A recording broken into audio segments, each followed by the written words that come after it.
Hello everyone, this is the second lecture for the Python, and today we will be starting a lecture with the topic called as data types. Okay, in the previous lecture we have already seen what are the basics of Python, what are the basic terminologies of Python. Let's say what are identifiers, what are keywords, how we can create identifiers, how we can deal with the keywords. But since we are having the basic knowledge of the Python, now we are going to learn the foundation of the Python. Okay, so this is the first step of writing code inside the Python, where we are going to understand the data types. Okay, in other terms we also call data types as the building blocks of Python. Let's say if you are not having knowledge of data types, which means you are not going to have the knowledge of writing codes in the Python. Okay, now when we are talking about data types, it is of two type. Okay, first let's understand what actually data types are, and then we will see the types of data which we actually have inside the Python. Suppose you are having some information. Now this information of a person. Okay, now this information contain name of a person, the age of the person, let's say education background of that person, and what that person is currently doing, or let's say address of that person, where that person is living right now.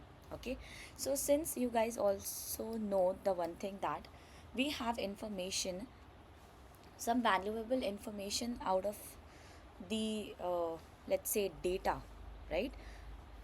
When we extract some valuable information from the different sources, we are going to call that as data. Okay, so here we are having a data of a person. Now suppose if I'm going to ask to fill the name of that person, you understand that there is a type of a name, right? Name could be only the combination of different alphabets, not the combination of numbers and alphabet. For example, let's say if you are going to take one name, so it is, let's say, Suresh. It is not going to be Suresh 2, Suresh 3, Suresh 4. No. In every entry of the document, or let's say in every entry of the employee, you will see the entry like this: first name and last name. That entry contains a type, that it is combination of different alphabets. Okay, so you will see never see number there in that combination. Okay, so there is a type of storing, let's say, name. Okay, so since we are storing name right now, I am just simply writing combination of different, let's say, alphabets, and that's what declaring the name of this information. Okay, now age. Now you also understand there is a type of entering age, right? I cannot enter string type of value, or let's say combination of different alphabets in the case of age, right? What I can write simply is the number, let's say 20, 25, 35, 45. Education background, again this is going to be the combination of different, let's say, characters. So let's say education is BSc. Okay, bachelor's of science. Now currently what where the person is living, so this is again the combination of different characters along with the special characters and the numbers as well. Suppose if I am going to ask you the address, what your address is going to be, the address could be anything, right? Let's say street 10 slash quarter 30, excuse me, street 10 quarter 30. Here we are using the combination of different characters along with the special characters and the numbers.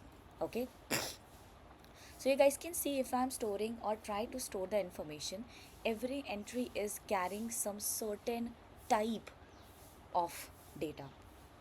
Okay, here you can see there is a type, I cannot enter number here in the case of name. There is also a type, I cannot enter string here as my age. Okay, so whenever we store information, there is always a specific type of storing that information, and in Python that gets defined with the help of data type. So whenever we try to store the data by mentioning that and keeping them unique and specific, we call them as data types. Okay. Now these data types are two in Python. The first data type you will see is primitive in nature. Excuse me, sorry for that. Second data type is non-primitive in nature. We will understand the difference between both.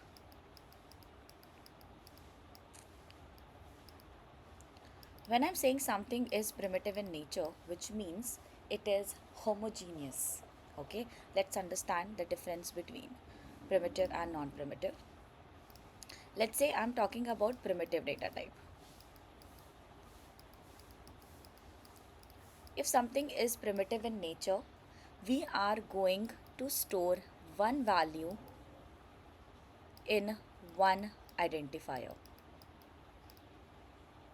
You guys remember in the previous lecture we were talking about the identifiers, right?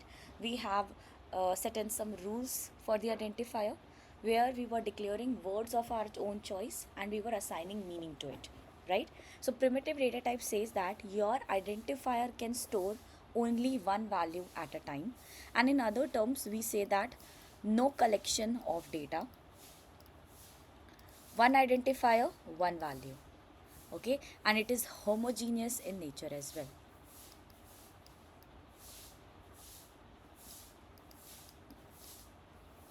When any identifier follow these properties, then we are going to call them as primitive in nature. Okay, now let's talk about non-primitive data type.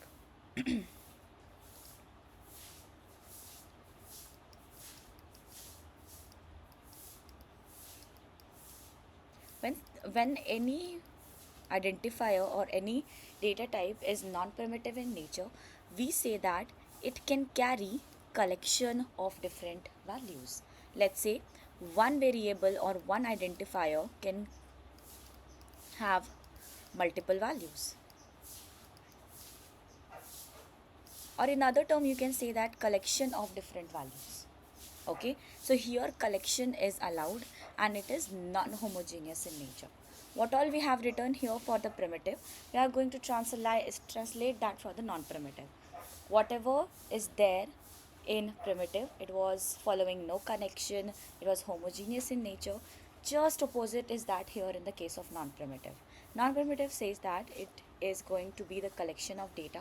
We are going to store one variable, multiple values. Okay, and it is going to be non-homogeneous in nature as well.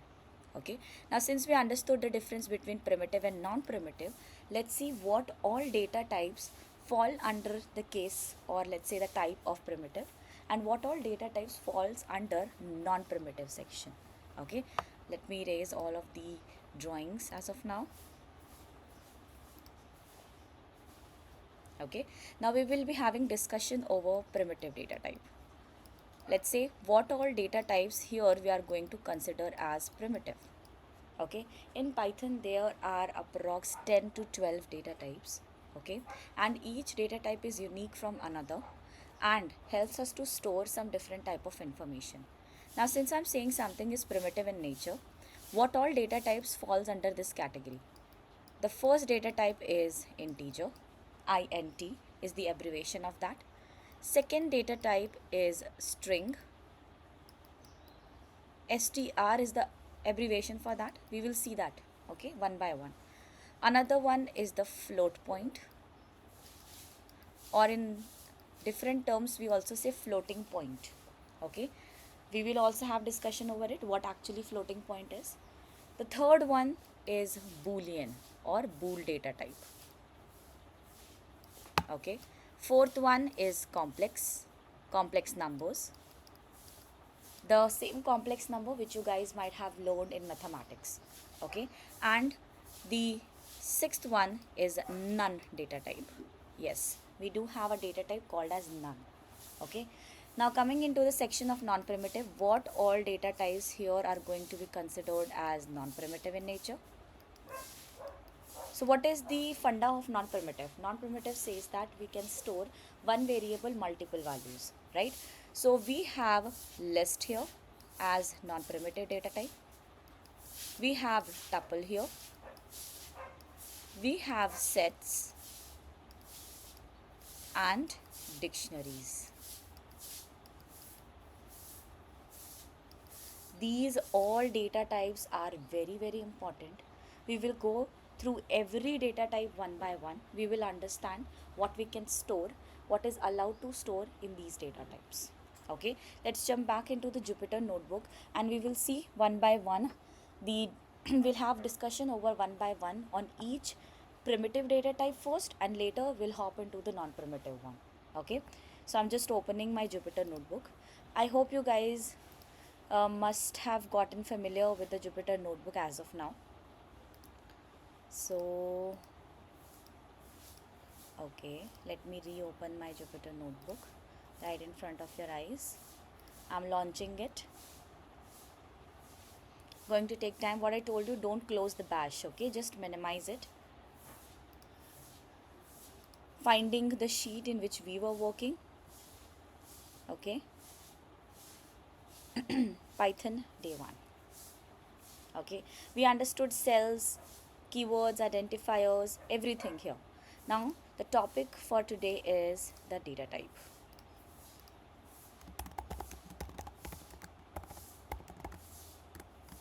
Okay, let's write one or two lines related to the data type so that we understand the definition of the data type, and then later we will jump into the primitive one.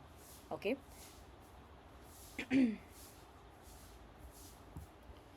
So let's say Python has several built-in data types. Okay, each data type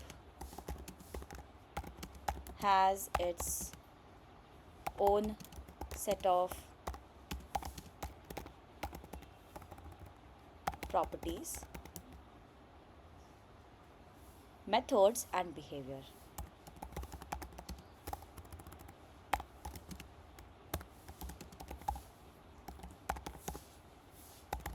Okay, so this is the basic definition of the data type. Now we will see what are the different categories available inside the data type. As you guys have know that we have bifurcated the data types into two types. The first one is the primitive in nature. Okay, so let me write down primitive data type. Primitive data type says that it is going to be homogeneous in nature.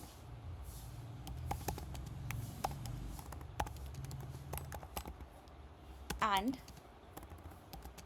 have a tendency to store one variable slash identifier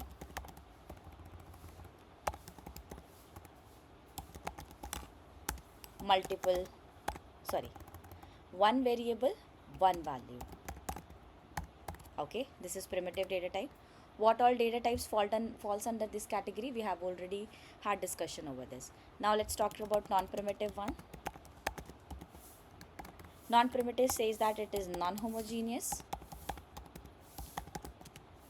in nature and have a tendency to store, okay, that is store, not story, my bad, to store one variable or slash identifier multiple values.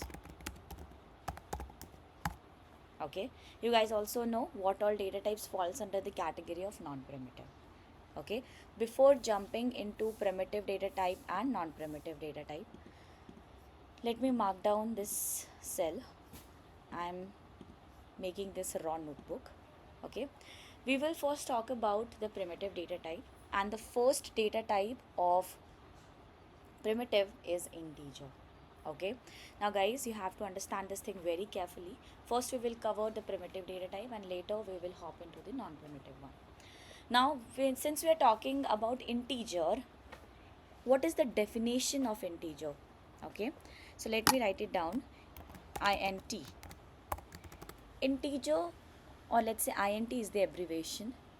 Any number coming between the plus infinity to minus infinity, which is a whole number, we are going to call that as integer. Let me repeat that. Any number coming between the range of plus infinity to minus infinity, we are going to call that as integer, and it should be a whole number. Okay, it should be a whole number. When I'm saying whole number, which means you cannot choose decimal point, it is going to be the number only. Okay, now I'm going to declare one identifier. Let's say int underscore 1 is my identifier name. It is not specific that you have to choose this identifier name only. You can take any identifier name based on the rules of identifier of your own choice. Okay, so since I'm assigning something like 20, okay, so now this integer underscore 1 is carrying the value of 20. Now who is going to tell me that this 20 is integer or not? Okay, this is the point, this is a question. We are just basically understanding this and going in a direction because I am telling you that this is integer, right? How you're going to give justice to this, how we are going to understand that this is actually an integer? So we have built-in functions. Okay, now this is very important, guys, to understand what do we are going to consider as built-in function. When I'm saying something is built-in function in Python, how you're going to identify it? As of now, just understand the identification of the built-in function. If I give you something, so are you be able, will you be able to identify that is it a function or keyword or a data type, right? So built-in functions are some predefined functions in Python that will help us to identify or perform some functionalities. Let's say how you're going to identify the function. Whenever if you're writing something and ending with open and close parenthesis, let's say print. If you guys remember that print with open and close parenthesis we were using to print some statement or the output. Let's go back to the Jupyter notebook. Let me show you this print statement I was talking about. So we have just simply written print with the open and close parenthesis, and inside the print we have written something in the double inverted comma. The explanation of this we will see later, but as of now understand print is nothing but one of your built-in function. So if anything is ending with open and close parenthesis, then that thing is nothing but a function. There is one more function, built-in function called as type with open and close parenthesis. So what was the purpose of print built-in function? It was helping us to print some certain output. What is the function, or let's say what is the characteristic of type built-in function? It is going to help us to identify the data type of any identifier. So suppose if you have declared any identifier, you assigned some value to it, you want to recognize what is the actual data type of that identifier, you are going to choose type built-in function. How come? Simply have declared this integer underscore 1 as my variable name. Now I am assigning 20 as my value. I want to print this value. So I'm going to simply write print built-in function and mention the identifier name inside it. Okay, now you know every cell needs to get run. I'm running this cell and it is giving me the output as 20. It is working as the substitution method. Instead of using 20 directly, I can use the name of identifier integer underscore 1, and it is directly going to get substituted as 20 wherever I'm going to use integer underscore 1. Okay, now the other thing, suppose if I want to identify what is the data type of this identifier, I'm going to choose type as my built-in function, and inside type I'm going to mention the name of identifier. So this type is going to help me to identify the data type. So this data type is nothing but integer. Okay, it is showing you int. This int is nothing but integer, stating that the data type of this variable is integer. Okay, so it is showing int here. For example, let me declare one more variable, int underscore 2. is equals to 67. If I'm going to check the type of this, you will see int underscore 2 and I'm running it. You can see it is showing integer.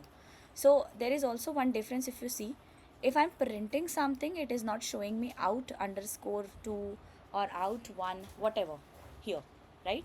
But if I am not writing the print statement but directly using the built-in function, it is giving me out underscore 2, something like that. Okay, so this shows that your output is temporary, right? You have to print everything. Okay, so I'm just printing. Now you can see now it is showing me the answer as class integer. The out return here, which was stating that it is a temporary output, vanished. Okay, so this is the privilege with the Jupyter notebook, that if you're going to write everything inside the print statement, it will get permanently printed. Okay, but if you want to check something not to print directly or permanently, you can simply write that built-in function, mention the identifier inside it, run it, so it will give you the temporary output.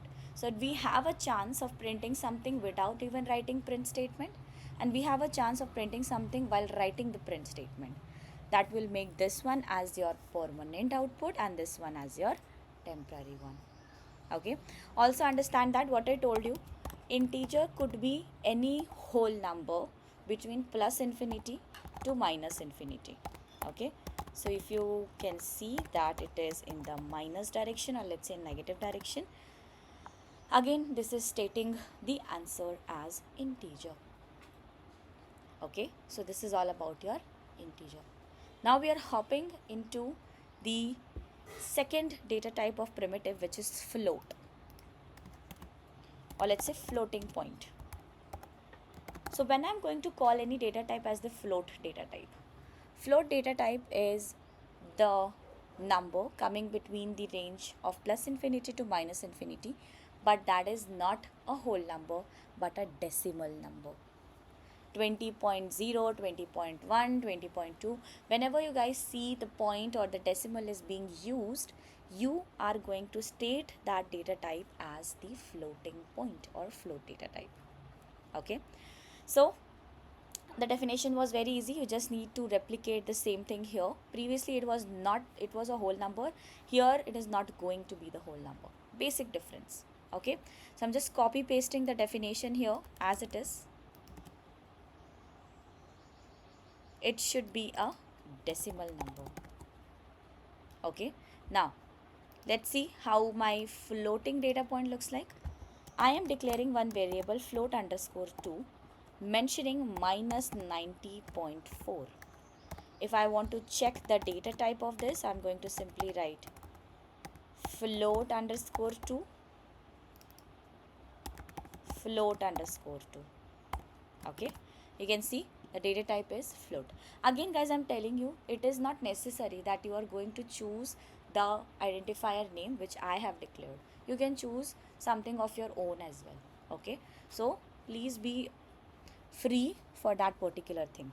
Okay, now there is one more exceptional case. Let's say if I declare something like 90 point, or let's say 78.0. Okay, what happened now, if you look into the logical direction, this is nothing but 78 and it should come or fall under the category of the integer, right? But since this 0.0 is being used here, this 78.0 is getting used here. This gives me the chance that I can declare that as the floating point number. Okay, and if you even check the data type of this variable, you will see this is nothing but the floating point number. Okay, let me correct the spell. I don't know why this is happening. It should be float 4. Okay, so this is your floating point number. Okay, so we have covered two of the primitive data types, integer and the float. Now the third one, and it is very important as well, the string data type. Okay, very frequently used, highly important. You are going to see this getting written in every next line. Okay,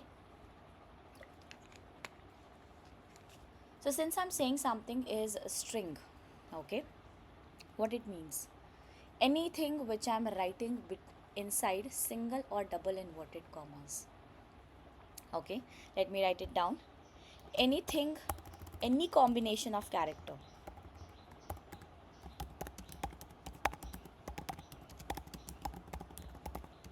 You can see your keyboard, any combination of character, which mean any combination you can pick.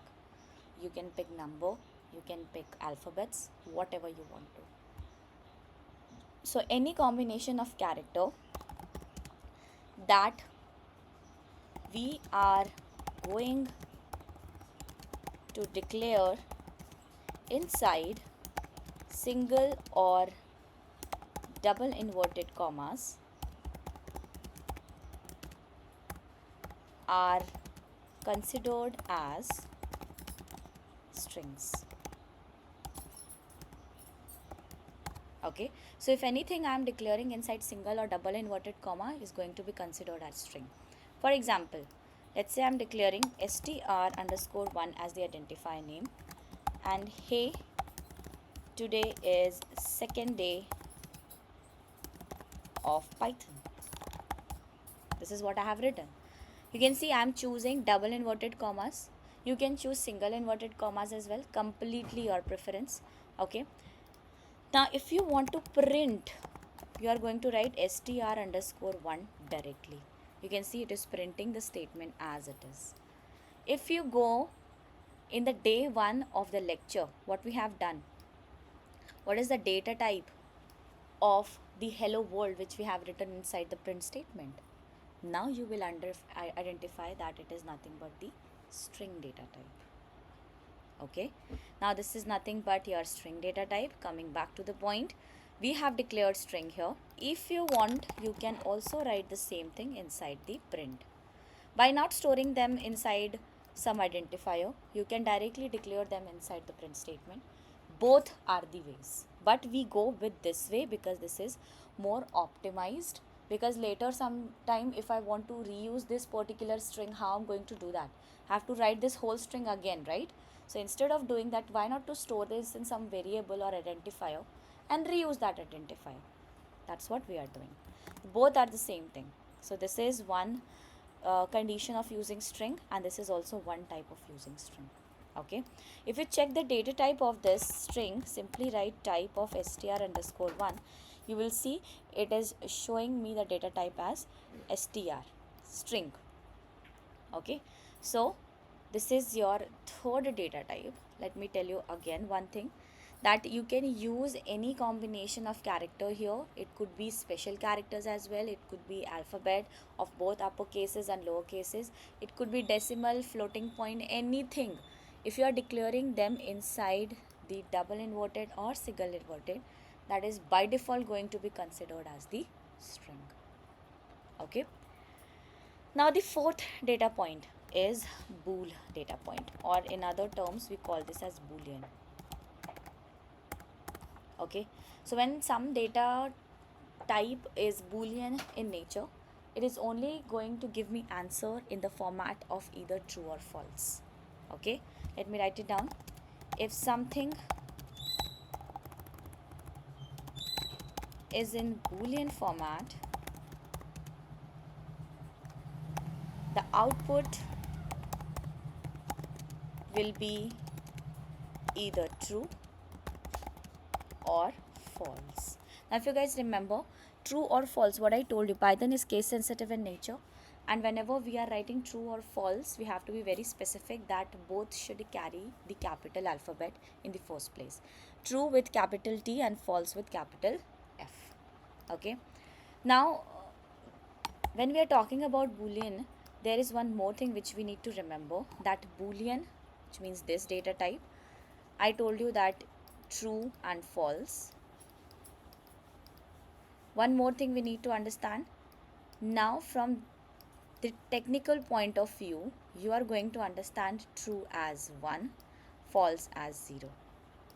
Okay, now if any string contains some value and is not empty, you are going to consider that as the true string, not null, not null string.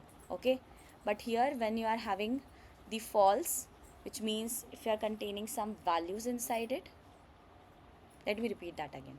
If anything contains value, it is true in nature. If anything which is empty, it is false in nature. Okay. Sometimes we say true, false as 1 or 0, yes and no as well. Okay. So this bifurcation, please keep it in mind. And whenever you're dealing with the boolean, always remember it is going to give you answer in the format of true or false. That's it. Okay. So let me show you. So x is equals to true, simple. If you are going to check the data type, you can see bool. Okay. Now y is equals to false. Always be specific, guys. As I told you that it should be capital in nature. Okay. Some things are very specific in Python, and these two are exceptional cases. Whenever you are using true or false thing, T must always be capital, F must always be capital. This is true and false thing. Now bool of y, if I am going to check, okay, not bool of y, my bad. Type of y, you can see it is giving me the answer as bool. Okay. Now what is the purpose of bool? Why do we choose bool? So suppose in near future you will see whenever we are doing programming and we have some conditions and on the basis of that condition I want my program to work. So in those cases we use bool data type. Whenever the condition turns out to be true, we will move forward. When the condition turns out to be false, we will move. Will not move, we'll stay there. Okay. So to check conditions, booleans are very important data type, and you will see this when we jump into the conditional statements in Python. Okay. The third data type, complex. Those who don't know what is complex number is something which we write with the combination of real and imaginary term. Okay. Let's say if I'm going to write 2 plus 3i. So where 2 is the real number and 3 is the imaginary term. Okay. We can declare complex number with the help of Python. But again, there is going to be one built-in function which we have to take help of for the declaration of complex number, that is complex. Okay. So complex is very rarely used data type. We don't have any usage of complex very frequently or every now and then. So it's very rare. And because the declaration itself of the complex number is with the help of one built-in function. So it is get difficult to even use, and there is no purpose of the complex number as well. So suppose if you want to declare some complex, I am writing the variable name as comp,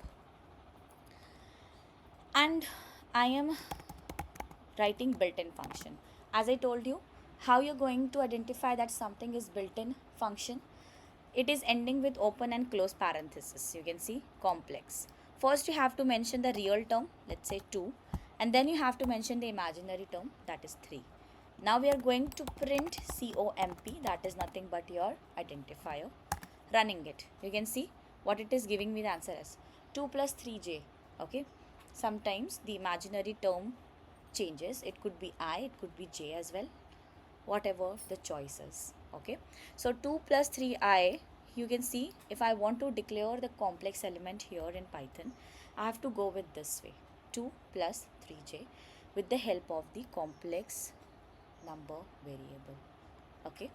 So if you want to extract real term, you can simply write comp dot real. Comp is the variable where we stored the complex number, right? So if you are going to simply write comp dot real, it is going to give you the real term. If you write comp dot imaginary, it is going to give you the imaginary term. Okay. Now this I or j is going to get eliminated because it carries some value. So this is real and this is the imaginary term. Simple. Okay. But since I'm again repeating, it is very rare that we are going to use complex numbers somewhere in near future. That's why I'm not putting that much effort here. Okay.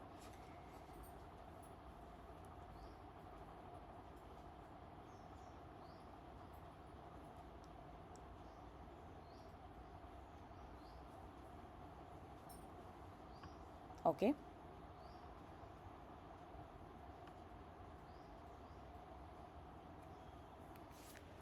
Now the last data type is none. None is nothing, but if you want to declare some identifier, but you want that identifier not to store any type of data, you declare that as none. For example, let's say if I have a variable var underscore 1 equals to none. Now always look into this thing. None is a kind of a keyword as well. How we identify keyword? When something is turning into dark bold green, we say that it is nothing but a keyword. Okay, so when I'm saying it is none, none data type, none with capital N. Okay, so if you want to check the data type of variable underscore 1, you can see none type, which means it does not carry any sort of type.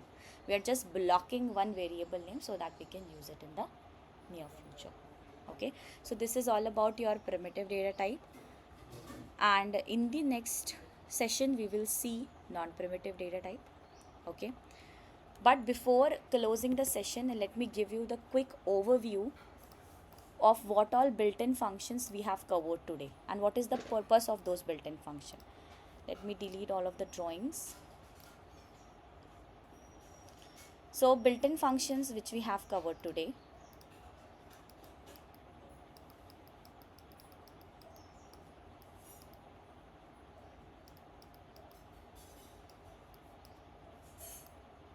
First built-in function was print.